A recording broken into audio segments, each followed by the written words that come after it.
You're listening to the Rise with Tori podcast, where we explore and live out the intersection between faith, fitness, and wellness. I'm your host, Tori, and I'm so glad you are here today. And I'm just going to jump right into our podcast today and say first, it's been a hot minute.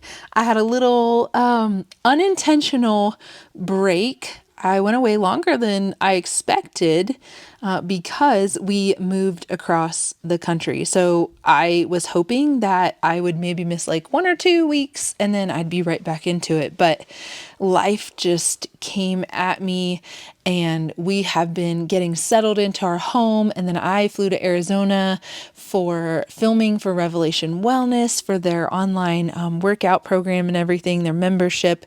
And so it's just been a lot. It's been a lot going on. And then I'll tell you this, I could not find my microphones to record this. So like an hour before I got on here, I was panicked looking everywhere. I could not find where I put these microphones. And I was like, well, I could record it without, but it just does not sound as good.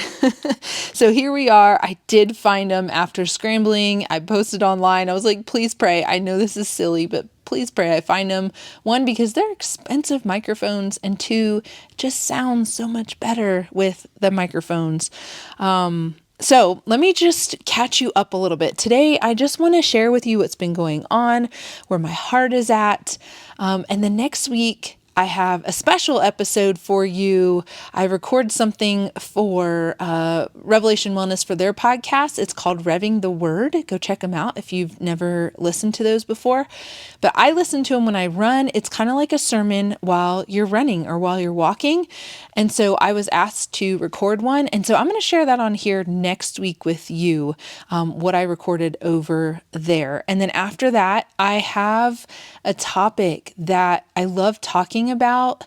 I'm not going to say it just yet, but it's something that I love talking about. And I feel like it's hard for us women, especially, to kind of talk about and do. So I'll leave you on a little cliffhanger there. But first, let me just catch you up on what's been going on. Obviously, we moved. If you follow me on social media, you've already seen. We have moved to Florida. We drove across the country, 4 days to get here to Utah. And I will just tell you, y'all, it was such a blessed trip, if I could say. We did have some U-Haul issues just getting the U-Haul. And then I'm just going to be real honest with y'all. Y'all know I like to keep it real, but we have so much stuff that we could not fit all of our stuff into the biggest U-Haul that they had. So we had to get a smaller U-Haul to tow on the back of the U-Haul. And I also had to let go of a lot of things, my treadmill, some furniture.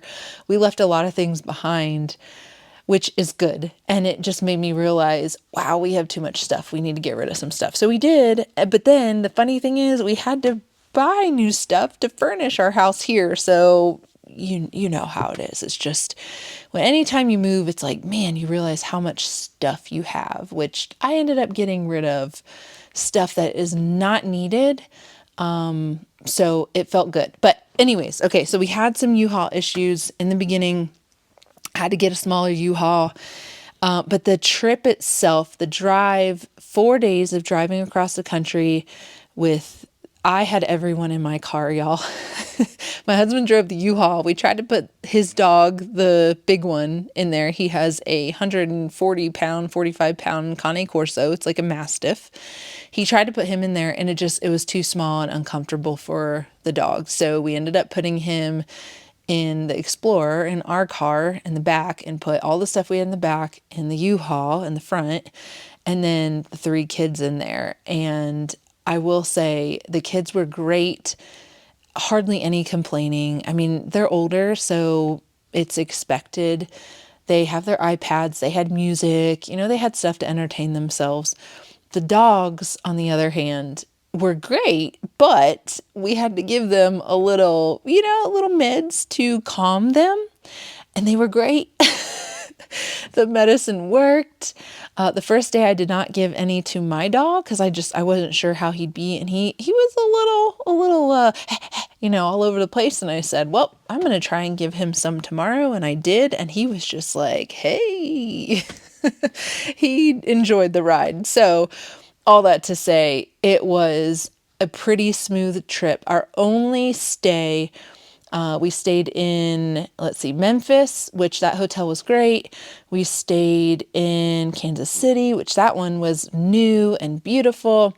And then we stayed in Cheyenne, Wyoming. That hotel was a little sketchy, a little dirty. We had a bug in our bathroom, and I was like, okay, but you know what? Sometimes you just got to do what you got to do. I am not the type to be like, oh, I can't stay here. Like, I was like, okay, just don't think about it. It's just a place to lay our heads, and then we'll be on our way in the morning. And that's my husband's like, the sooner we get to sleep, the sooner we can wake up and get out of here. So, but then we came into Utah, and it was just beautiful. Just as soon as we crossed the state line, it was just mountains, and we were all just looking out the window, just gawking and excited about our new lives out here. We had a lot of help. I cannot say thanks enough to our community back in Florida that helped us load up, our community here that we came into that helped unload, the church that we're partnering with, doing residency with out here. The body there came and helped unload, and it was just, my heart just swells thinking about just God's hand in everything, and putting the people in the places to pour into us and to minister to us and to help us and just be with us throughout this whole thing. So a lot of people have asked, I know I've shared it on here before, if you've missed it or if people aren't sure what we're doing. We just felt like God was calling us to come out to Utah and to potentially church plant in the future. My husband has been ordained as a pastor, and he wants to pastor a church. But right now we are out here learning from a church that is local, learning from them, and just doing a residency for however long the Lord would have us.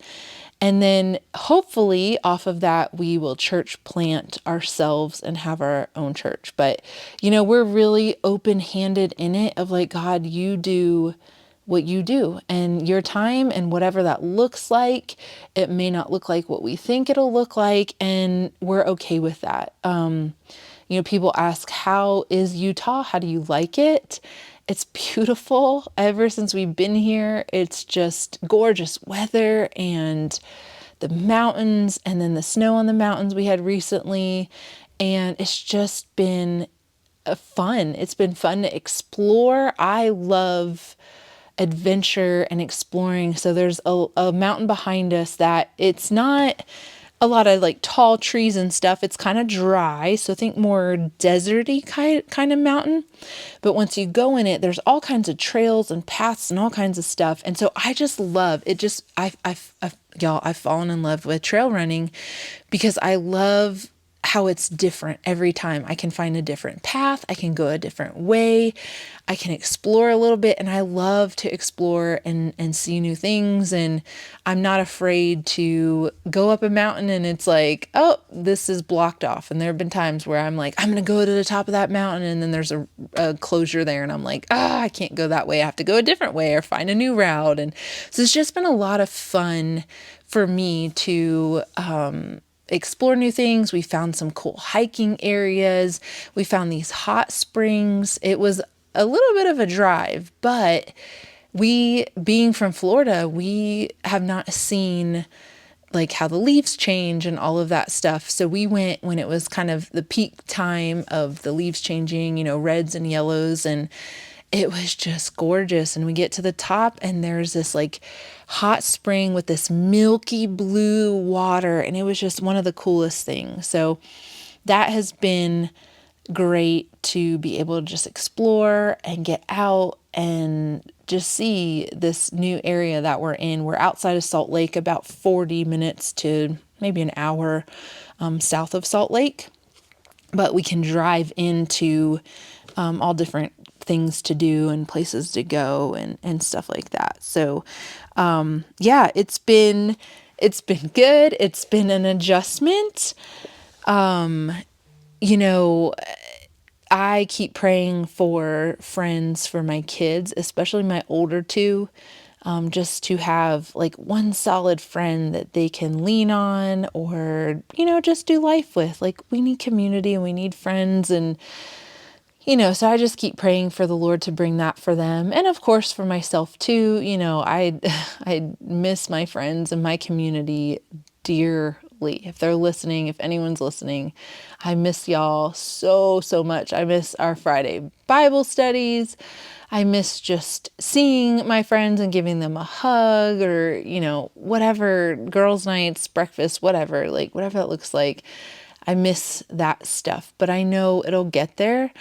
And I feel like the Lord's been so kind in that, we had a year to kind of prep moving here. It wasn't like a sudden thing. And so the last year, y'all know, I've shared on here and on socials and stuff, just, it was hard, and so many tears and mourning and just letting go. But I'm thankful for all of that, because on this side, I feel like I've mourned and I've said my piece. And yes, I miss them so, so much. But God's given me a peace in my heart, especially for the work that He has called us to do, that He's kind of like, it's okay. It's okay, and you're going to be okay, and I am with you. And that's something that I just keep leaning into and pressing into, is that He is with me.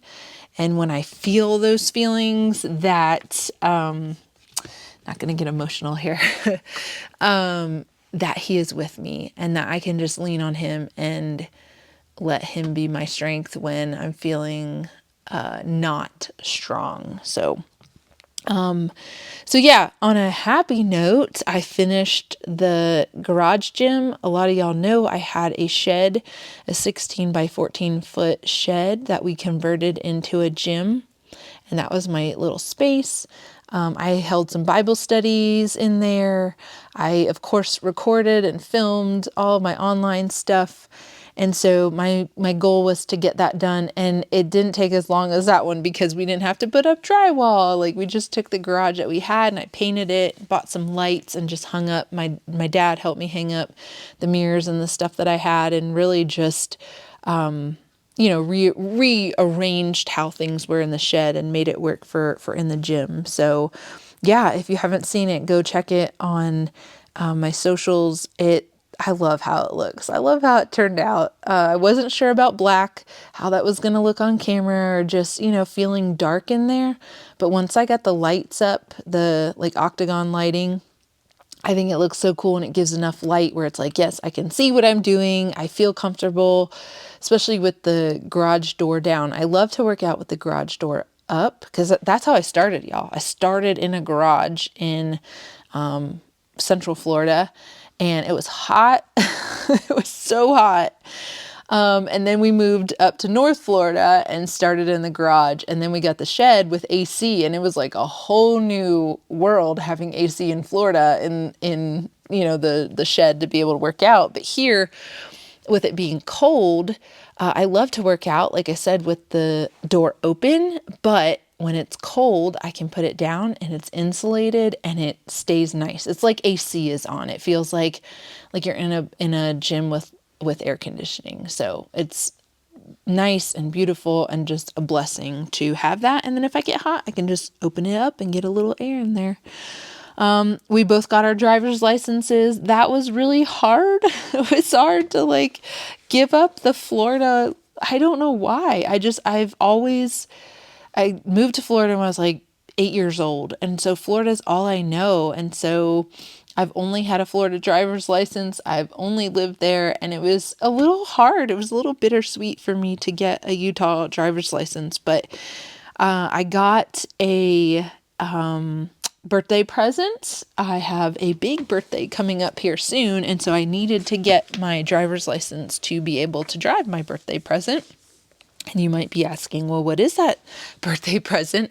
My parents helped me get a Jeep Wrangler with some, big tires, and has a little thing where the roof can come down and everything. And that was my 40th gift, and I'm really excited. I finally got the license plate too right now, so I can start driving it. But we've had one vehicle for the last almost 10 years because my husband was a police officer for a little bit. He had a take-home car, so we didn't really need a second car, and we both work from home now when he got his new job. And so it was like, well, we made do with one car. And so then, it was like, well, we need a second car, and just being out here, we need something with like 4-wheel drive. So it was like, I would love to have a Jeep. And so that's what my parents helped me get from my birthday. So the big 4-0, y'all, the big 4-0 is coming on Thanksgiving Day.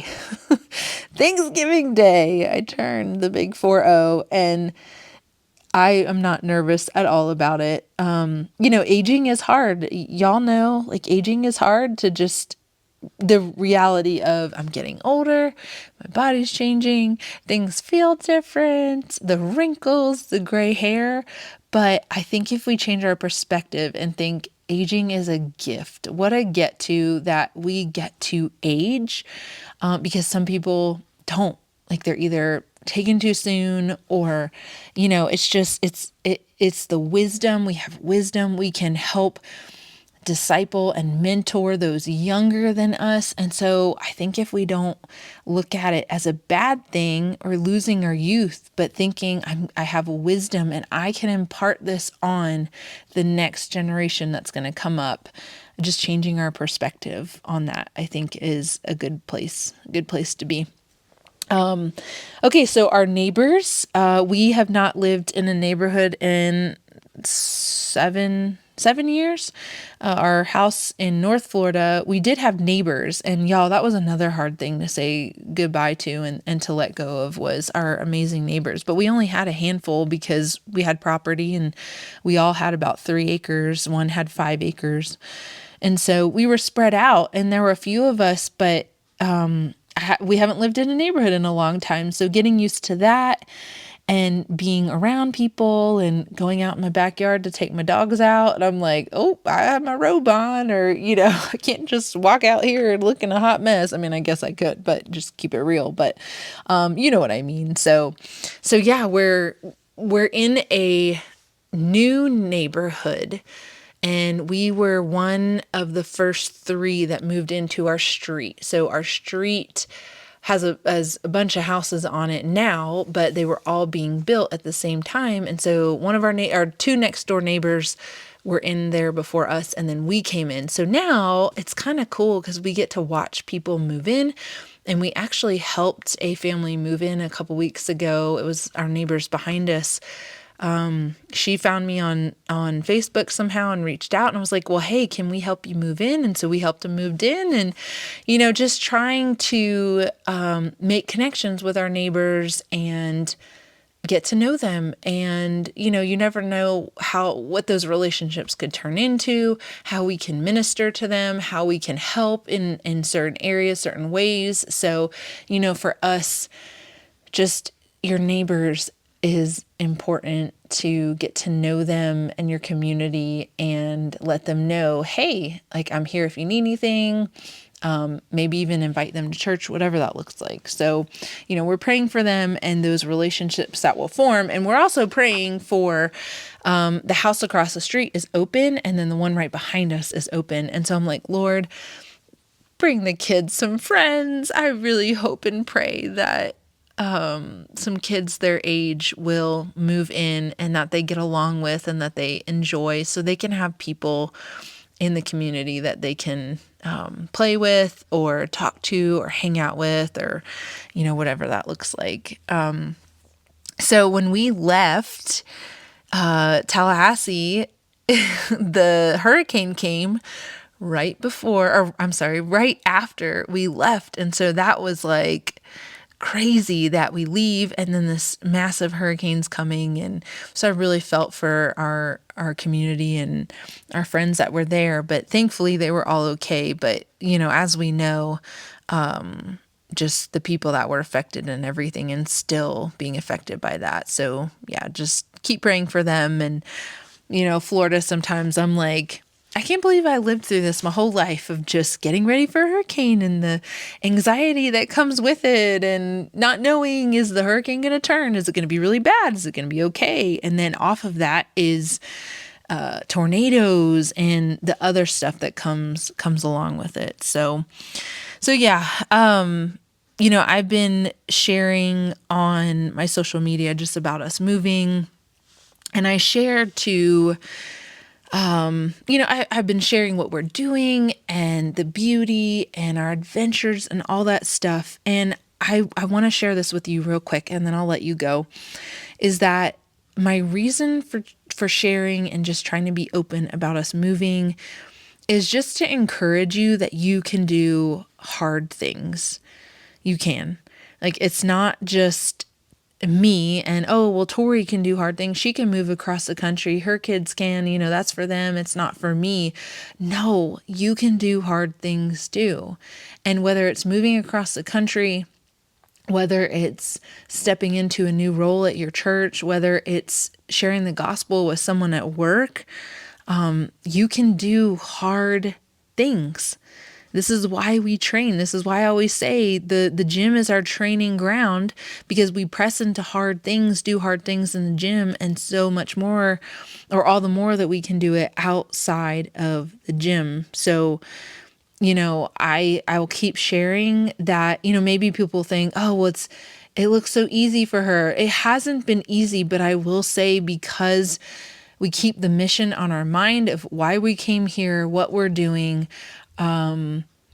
just that God is with us and He is our strength. And if He calls us to something, He is going to be with us and provide. It doesn't mean it's going to be easy, but He will be with us and be in it when we say yes and do those hard things. So, I just want to share with you, if you're afraid to say yes, if you're afraid to step out in faith, if you're afraid to do the hard thing that God is calling you to do and step outside your comfort zone, because y'all, we as American Christians, as Western Christians, we are too comfortable.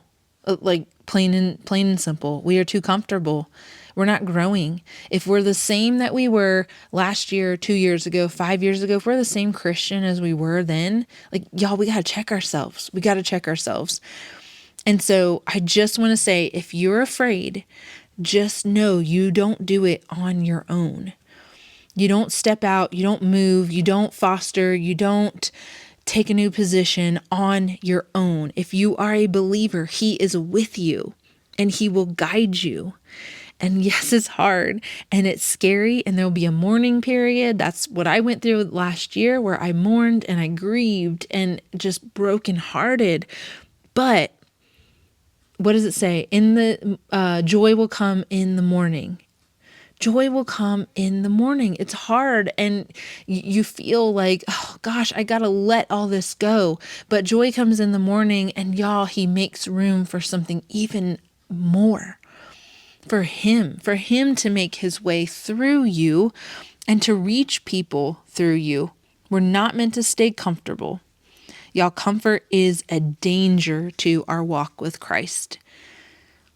We grow and learn in discomfort. It's that tension between joy and suffering.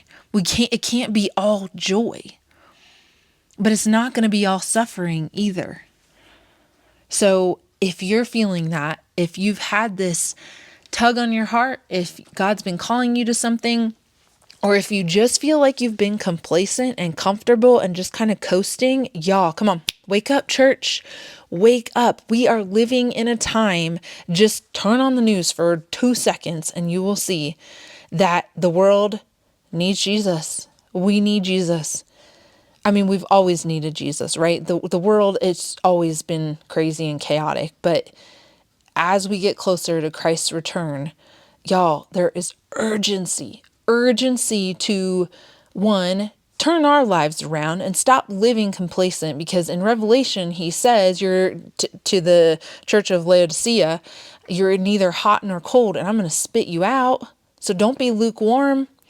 But also, there are people out there that we are called to reach and to disciple and to share the gospel with. And so all of this to say that, one, we're not meant to be comfortable. And two, if you're afraid, if you're having a hard time saying yes, you're not going to do it on your own. He's going to be with you. And you got to keep your eyes on him. You got to lean into him. You got to fix your gaze and think about kingdom things. Think about things that are of him and that are eternal and not temporary and of this world. So I know it got a little serious there at the end, but I just want to leave you with that and encourage you, and just share that with you. It's on my heart, it's on my mind, and so I got to share it. And thank you for sitting through this little update here. I'll be back next week, and we're going to keep this podcast rolling. I know I took a little break. It happens sometimes, y'all. I'm a one-woman show. I also have some updates about my programming, just online, and what I'm going to be doing in 2025. But I'm going to leave a little cliffhanger for that as well. So the more to come with what's Tori Lynn Fitness, what's Rise, what's the future there. I will share that with y'all in coming episodes. All right. Thanks for joining me. We'll see you on the next one.